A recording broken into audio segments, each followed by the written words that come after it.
يعطيكم العافية. اليوم رح نحضر معكم مخلل وكبيس الخيار واللفت والجزر والفلفل بطريقة سهلة وسريعة وطعم روعة. طبعا في البداية رح أغسل الخضار كتير منيح، وبعدين رح أقطع الخيار بشكل دوائر زي ما انتو شايفين. طبعا هون بقطع الجزر، ونحنا طبعا ما بنلتزم بوزن خضار معين. وبعدين رح أقطع اللفت بعد ما أغسله كتير منيح.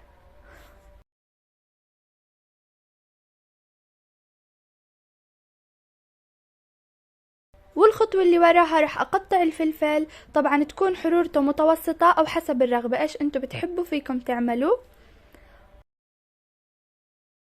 طبعا عشان نحضر محلول التخليل بنضيف 5 أكواب مي.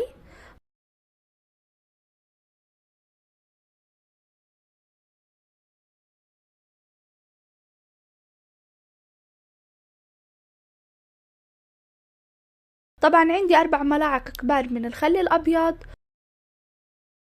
وكمان 5 ملاعق كبار من الملح.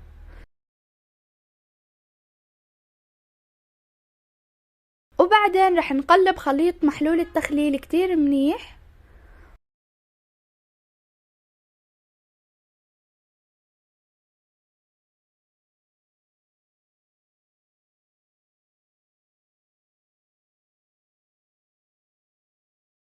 وبعدين رح نحط الخضار المقطع بالمرطبان.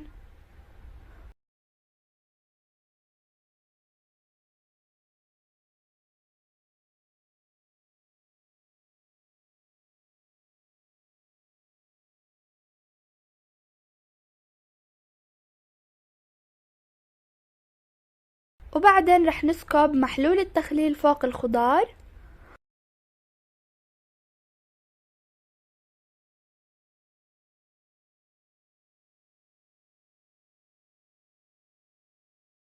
وبنغلف المرطبان بكيس نايلون وبعدين بنسكره. طبعا رح نسكره كتير منيح عشان ما يدخل عليه الهواء، وبتركه لمدة 8 أيام تقريبا حتى يتخلل معنا.